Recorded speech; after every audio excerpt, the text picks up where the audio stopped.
So I'm interested in using media to teach, particularly movies. My subject area right now is literacy, and that's one of the things that drives me, is literacy. And I find that I am interpreting, or I'm trying to apply the perspectives that I'm learning here in Athens to these contexts that with which I'm already familiar, and with sort of the goal that I've had for a while, which is to use media to teach literacy. It could also be used to teach other things. I have two types of movies that I would use, and they both speak to me in different ways. They both rouse my soul to action in different ways, but they both are in the form of film, which I recognize as a legitimate art form. On the one hand, we have trilogies, the epic trilogies, the first three Star Wars movies: A New Hope, Empire Strikes Back, Return of the Jedi, the three Matrix, the three movies of the Matrix trilogy: The Matrix, Matrix Reloaded, The Matrix Revolutions, and then my personal favorite of the three, the Lord of the Rings trilogy: Fellowship of the Ring, Two Towers, and Return of the King. Now, one of the reasons I think that this is my favorite is because I have loved the book since I was in grade school or middle school. I think I read it when I was in the 5th or 6th grade for the first time. And it was, The Return of the King was the last film that I actually saw in the theater, which was a while ago. But there are two coming out that I do plan on seeing. One is The Hobbit, and the other is one that I'll return to a little bit later. But those movies, I watch them because they make me feel good about humanity. That there are people who will do what needs to be done. And I want to be one of those people.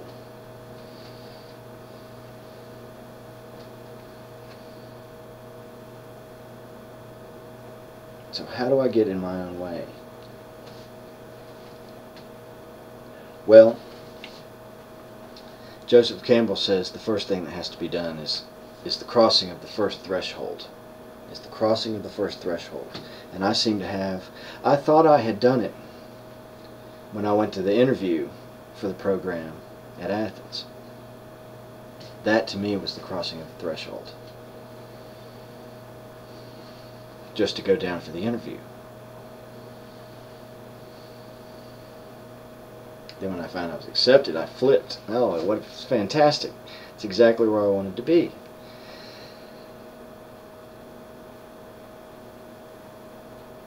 But I also want to use these things with which I've engaged for years. So we're back to media.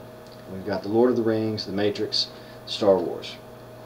In each of them, there is a crossing of the threshold. And the first threshold that has to be crossed is home. Is the comfort of the known. In Star Wars, Luke doesn't want to leave, and then it's removed for him. That threshold is removed, but he still has to make the choice to say there's nothing left for me here and to move on. See it in The Matrix, literally. What Campbell calls the refusal of the call, with Neo holding the phone in the open window. This is his call to move through, to become something other.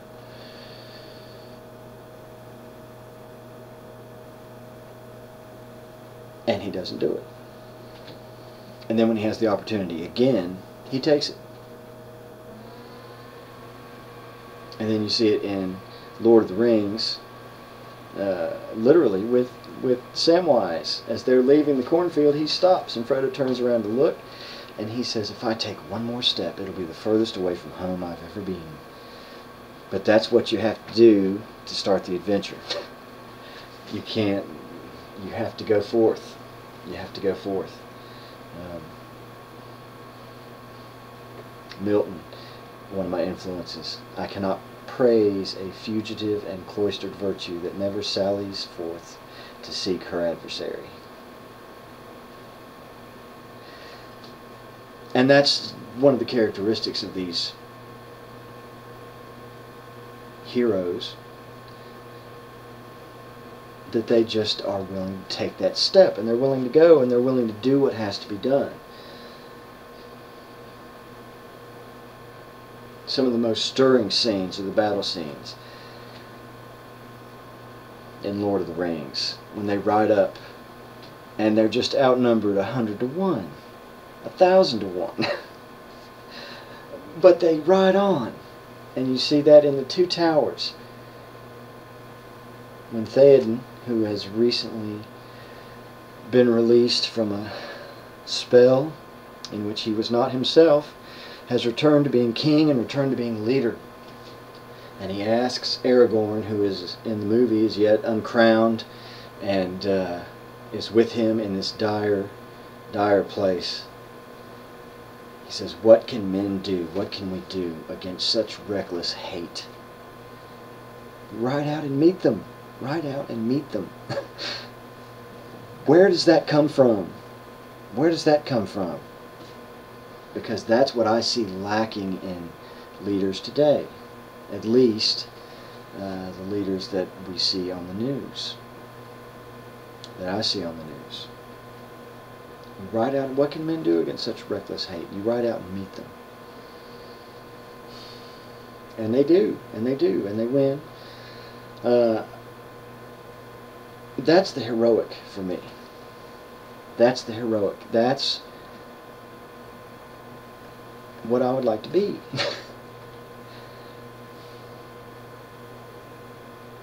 And those are the sorts of things that I would like to share with other people in the classroom, using those media, those films, because the films make it accessible. The films make all sorts of things accessible on a number of different levels. The extras that I've seen for The Lord of the Rings and The Matrix, where they break down the production of the film, can be used in a class. The same class where you're teaching literacy, and you can use that as like a single context. You would use the entire trilogy plus the extras as a single context from which to explore multiple adult education perspectives. And it can be done, I think, incrementally. It could be less threatening, perhaps, as it is film. It is less personal. In all of three of the trilogies that I mentioned, the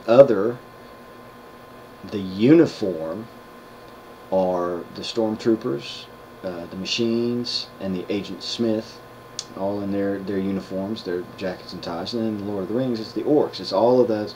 That's the 99%. That's the 99%. So what I'm interested in doing is taking the tools of the culture industry and using them to illustrate how they create culture, how they embed us in certain ways. And that would have to expand to include more popular forms of media than just that, but that would be the primary context, I think. That's one that I would like to use. I would love to use The Matrix, Star Wars, any of them. That's not the one I have in mind, but I'll come back to that. So that's one side. On one side we have the heroic epic trilogy of human beings standing up and in the face of great darkness and being heroic simply by standing against great darkness and great evil. And so that's the one side, and that's I find that very inspirational. That moves me. On the other side, the other type are movies and books, and those are all available in both novel and film form. All of them are available also in audio form. So we have different forms for a single content, for a single context, that could be employed in a classroom to address multiple levels of literacy. That's my idea. On the other side now, we also have film, we have and novels, and on the other side, you pretty much pick your dystopic vision. You have 1984, you have Brave New World, Animal Farm, The Handmaid's Tale, Fahrenheit 451. All of these are movies, all of these are novels. All of these are dystopic societies, and one thing that they all have in common is that reading does not happen. There's no reflection, or if there is, there's nothing that people can do to change their situations. These are people that are obviously embedded in cultures, and those cultures can be identified and can be analyzed and can be dissected using the very tools of the form itself, of the form of film, because they all have extras as well. That's the other part of my vision that drives me, is that there are elements in our society today that are far too similar to elements in those, and they have to do with technology, and it has to do with being conditioned without knowledge of being conditioned. And one of the reasons I think that is because in this day and age that we live, we have all this great technology that we can take wherever we want. There's a great scene in Fahrenheit 451 where they have huge screens, much like our large widescreen flat screen TVs. They have one channel, and everything comes through that. Everything comes through one channel. Everything comes through one channel. If it comes from one source, there's an illusion of power. There's an illusion of power. In Fahrenheit 451, one of the women goes to sleep with little earbuds in, this constant stream. Now we can do that in our society today. There's been a night or two that I didn't want to sleep, that I plugged in a novel and lay there. We can do that. We can choose in this day and age what it is that we want to influence ourselves with. But I don't know how many people think of it in that way. I think of it in that way, that I think of I'm surrounding myself with influences. I have on my iPod, I have 2.3 days worth of music. I have of books and lectures. I think I have 22 days of books and lectures. So that's where my influence is, and that's, with the drive, it gives me time to reflect. It gives me time to, be introduced to new things, to reinforce old ideas, to challenge old ideas, to come up with new ideas. But not everybody does that. There are people that surround themselves with influences that keep them embedded in the culture, I believe. I've been reading Horkheimer and Adorno and Gramsci, and the idea of the culture industry resonates with me strongly.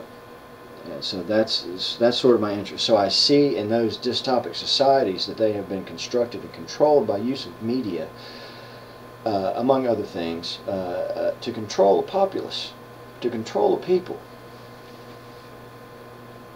or to condition them to societies where they can't think for themselves. There's no need to. There's no need to. It's the work is pointless and the fun is plenty. That's Brave New World. Fahrenheit 451 and Brave New World, there's drugs for everything. 1984, they just don't care.